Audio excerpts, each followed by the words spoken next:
झारखंड सहायक आचार्य भर्ती 2024। दोस्तों, जैसा कि आपको पता है 26,001 प्रारंभिक विद्यालयों में सहायक आचार्य की भर्ती के लिए फॉर्म निकाला गया है और ये तीसरा संशोधन है। और तीसरा संशोधन के बाद फिर से फॉर्म अप्लाई हो रही है दोस्तों। तो झारखंड सहायक आचार्य का फॉर्म अप्लाई कर लिए हैं, तो क्या हुआ है गलती, हम बात करेंगे दोस्तों। यानी आप फॉर्म भर लिया है, चाहे तो आप एक बार उसको मौका दिया गया था जो सिर्फ और सिर्फ जेटेट पास थे। दूसरा बार मौका दिया गया जो सीटेट या अदर कोई टेट पास किए हैं उसको। अब तीसरा बार जो है जेटेट के साथ साथ सीटेट या फिर कोई अदर टेट, यानी कि मिला जुला के तीनों टाइप के कैटेगरी के लोग यहाँ पर फॉर्म भर पा रहे हैं। तो इसमें क्या हुआ है गलती, जो ऑलरेडी पहले फॉर्म भर चुके हैं तो उसको हम बात करते हैं दोस्तों। तो हम चलते हैं, थोड़ा सा बात करते हैं विस्तार से। दोस्तों, आप देख सकते हैं स्नातक प्रशिक्षित सहायक आचार्य के लिए जो ये सिलेबस जारी किया गया है, यानी कि आपको क्या क्या लेना था। तो इसमें जो है 6 to 8 में वो पेपर 1 था, पेपर 2 था, पेपर 3 था, पेपर 4 था। तो पेपर 1, 2, 3 तो जैसा आपको मैंने बताया है वीडियो में, वैसा आप किए होंगे, कोई दिक्कत नहीं। लेकिन पेपर 4 के लिए प्रॉब्लम था। जो अभी तक फॉर्म भर चुके हैं, चाहे तो सिर्फ झारखंड वालों के लिए, जेटेट वालों के लिए फॉर्म भराई गई थी उनके लिए, या फिर जो सीटेट या अदर टेट के लिए पिछले बार फॉर्म भराई थी उसके लिए एक लिंक नहीं खुला हुआ था। लिंक किसका नहीं खुला हुआ था, जैसा कि आप देख पा रहे हैं, ये है पेपर 4 का। पेपर 4 के लिए लिंक पूरी तरह से खुला हुआ नहीं था। यानी आप ये नहीं कह सकते थे कि आपको कौन कौन सब्जेक्ट चूज करना है। आपको सिर्फ एग्ज़ाम का ये हिदायत दी गई थी कि आप जब एग्ज़ाम लिखने जाइएगा तो वहाँ पे आपका लिंक खुलेगा और वहाँ जो है सब्जेक्ट का ऑप्शन है, वहाँ पर आपको जो है सिलेक्ट करना होगा कि कौन 3 सब्जेक्ट आप लीजिएगा। चूँकि जो है पेपर 4 में 3 खंड है, 3 सब्जेक्ट को वहाँ पर चुनाव करना है। जैसा कि आप खुद देख सकते हैं कि चाहे तो आप विज्ञान गणित का शिक्षक बनिए, या फिर जो है सामाजिक विज्ञान का शिक्षक बनिए, या फिर हम बात करते हैं दोस्तों कि भाषा शिक्षक बनना है, भाषा शिक्षक का शिक्षक बनिए।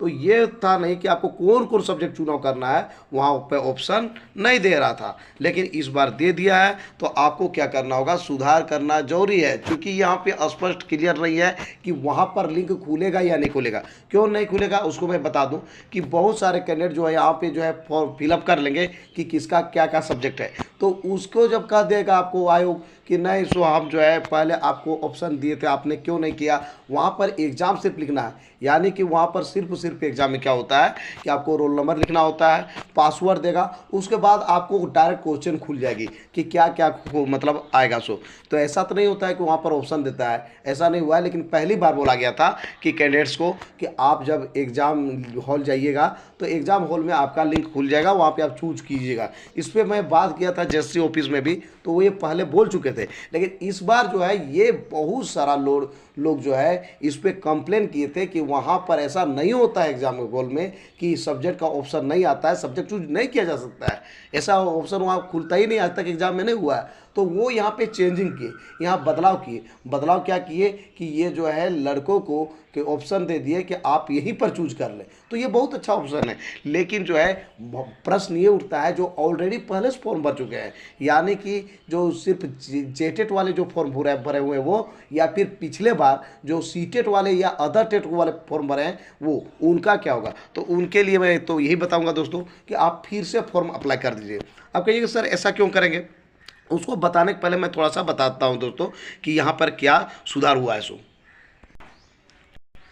तो देखिए दोस्तों, यहाँ पे आप देख पा रहे होंगे कि ये जो है, मान लीजिए कि अप्लाई कर रहे हैं मैथ साइंस के लिए, आप अप्लाई किए हुए हैं। मैथ साइंस की जगह में कुछ भी हो सकता है, आपका जो है भाषा का शिक्षक भी हो सकता है, और जो है आपका सोशल स्टडीज़ के शिक्षक भी हो सकता है। तो मैथ साइंस के लिए सपोज कीजिए आप अप्लाई किए हैं, तो यहाँ पे ऑप्शन दे रहा है, जैसे कि आप देख पा रहे होंगे दोस्तों, यहाँ पे ऑप्शन है, देख सकते हैं मैथ्स लिखा हुआ है। यहाँ पे आप क्लिक कीजिएगा, उसके बाद आपका ऑप्शन खुल जाएगा।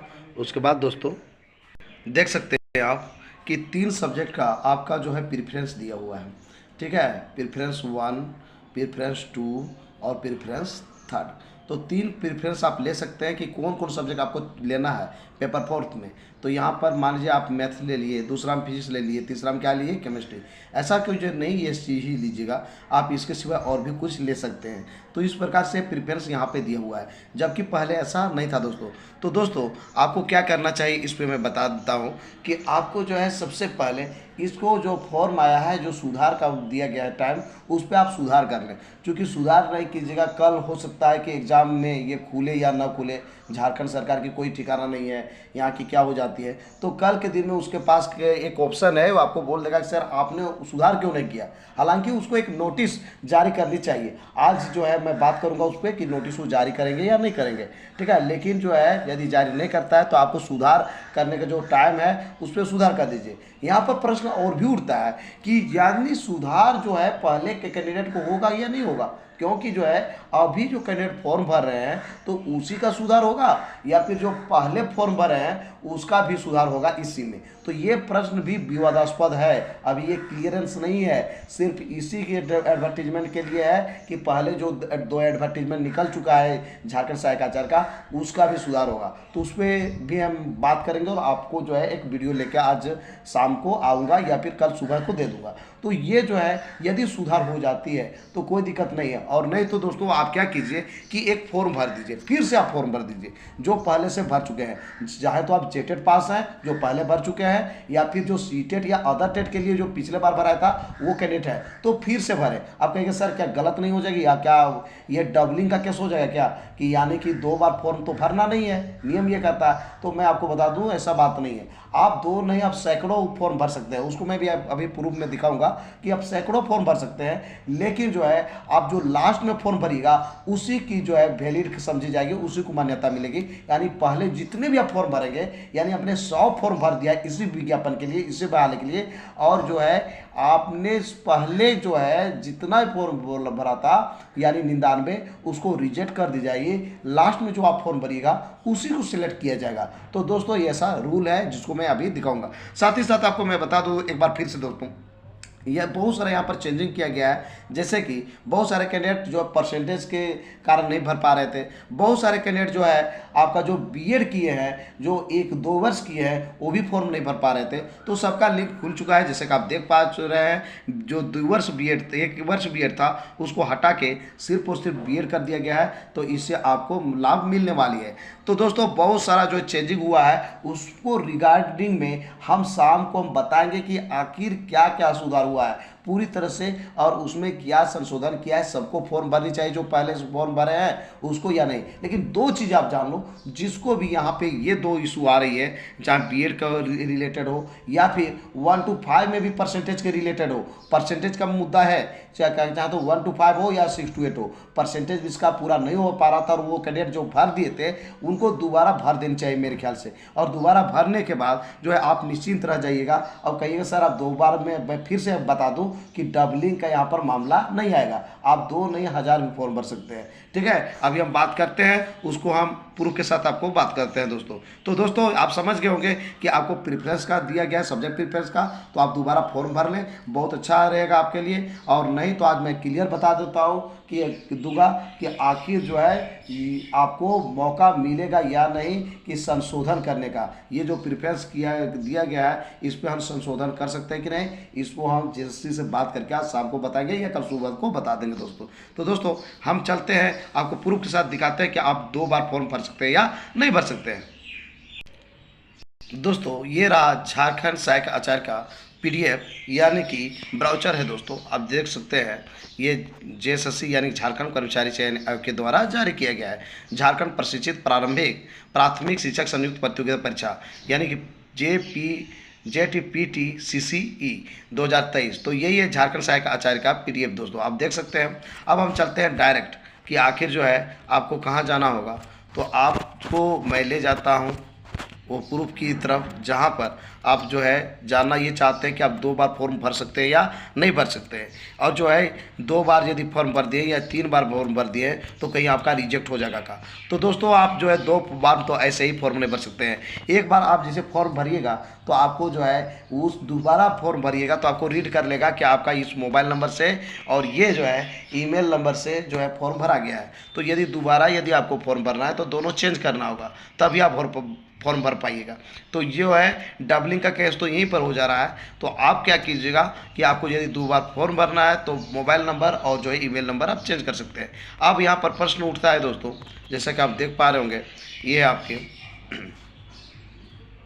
दोस्तों, ये है ऑनलाइन आवेदन पत्र को समर्पित आवेदन पत्र को भरना एवं समर्पित करना, यानी कि आप जो है ऑनलाइन कैसे फॉर्म भरिएगा और उसके लिए क्या रूल है उस पर यहाँ पे दिया हुआ है दोस्तों, आप देख सकते हैं। तो ये दोस्तों मैं बता दूं कि ये है रूल नंबर 1 2 3 4 5 6, उसके बाद आ जाते हैं 7 में आप देखिए दोस्तों क्या लिखा हुआ है। तो यहाँ पे स्पष्ट लिखा हुआ है दोस्तों, ध्यान दीजिएगा। एक अभ्यर्थी द्वारा एक से अधिक ऑनलाइन आवेदन और समर्पित किए जाने की स्थिति में अभ्यर्थी द्वारा अद्यतन अंतिम समर्पित किए गए आवेदनों को वैध माना जाएगा तथा पूर्व में समर्पित सभी आवेदनों को रद्द कर दिया जाएगा तथा संबंधित रद्द आवेदनों को परीक्षा शुल्क अप्रतिदेय होगा। कहना ये चाहता है कि एक अभ्यर्थी जो है एक से ज़्यादा फॉर्म नहीं भरेगा। यदि एक से ज़्यादा फॉर्म भर देता है तो कोई दिक्कत नहीं है, लेकिन जो अद्यतन अंतिम समर्पित यानी लास्ट में आप जब फॉर्म भरिएगा, सबसे लास्ट में आपने जो है 1 से लेकर मान लीजिए 10 को फॉर्म भर दिया, इसी विज्ञापन के लिए 10 फॉर्म भर दिया, आपने मोबाइल नंबर चेंज किया, ईमेल नंबर चेंज किया और 10 बार आपने फॉर्म भर दिया। अब 10 बार फॉर्म भर दिया तो 9 का 9 जो पहले आप फॉर्म भरे हैं उसको रिजेक्ट कर दीजिएगा और 10वां जो फॉर्म भरे हैं उसी को सिलेक्ट समझा जाएगा, उसी को वैलिड समझा जाएगा। और जो है दोस्तों ये भी कहा गया है कि आपको अंतिम वाला तो सिलेक्ट कर दिया जाएगा, साथ ही साथ जो 9 फॉर्म आप भरे हैं उसको का जो आपको पैसा दिए हैं, पेमेंट किए हैं, वो काउंट नहीं होगा, यानी वो आपको वापस नहीं किया जाएगा। तो दोस्तों आप क्लियर हो गए होंगे कि आप जो है दोबारा फॉर्म भर सकते हैं, लेकिन आपका जो है फॉर्म जो है वैलिड वो होगा जो आप लास्ट में भरिएगा। तो दोस्तों आप समझ गए होंगे कि जो है आपको क्या करना है।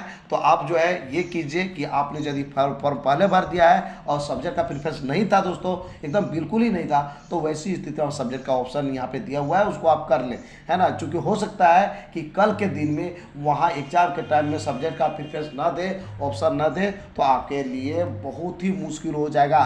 क्योंकि जो है आपके लिए क्या सब्जेक्ट खुलेगा ये कहना मुश्किल है दोस्तों। तो आप क्या कीजिए, इसको सुधार कर लें, आपके लिए जो है अच्छा रहेगा दोस्तों। और आज जो है पूरी तरह से मैं डीप जो है वीडियो बनाऊंगा कि 1 to 5 के लिए और 6 to 8 के लिए क्या करनी चाहिए और क्या हो रहा है, क्या सुधार हुआ है, पूरी तरह से मैं बताऊंगा। आज शाम को या फिर कल सुबह को आपको इसके रिगार्डिंग वीडियो आ जाएगी दोस्तों। तो दोस्तों आज का मेरा ये वीडियो आपको कैसा लगा ज़रूर हमें बताएं इस वीडियो के कमेंट बॉक्स में। यदि ये वीडियो आपको अच्छा लगा दोस्तों तो इस वीडियो को कर दीजिए लाइक, चैनल को कर दीजिए सब्सक्राइब और ज़्यादा से ज़्यादा दोस्तों को इस वीडियो को कर दीजिए शेयर दोस्तों। तो दोस्तों फिर मिलते हैं एक नए और ऑथेंटिक वीडियो के साथ, तब तक के लिए हमें इजाज़त दीजिए। धन्यवाद।